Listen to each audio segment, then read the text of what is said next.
живая чучело. А что оно дышит, твое чучело? Я дышу.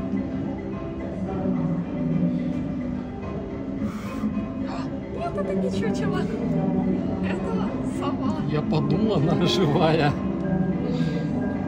Ты видел, это сова? Причем она не закрытая, ничего. То есть она тебя теоретически тяпнуть может. Ну, если у тебя есть лишний пасть, ты можешь сунуть ей.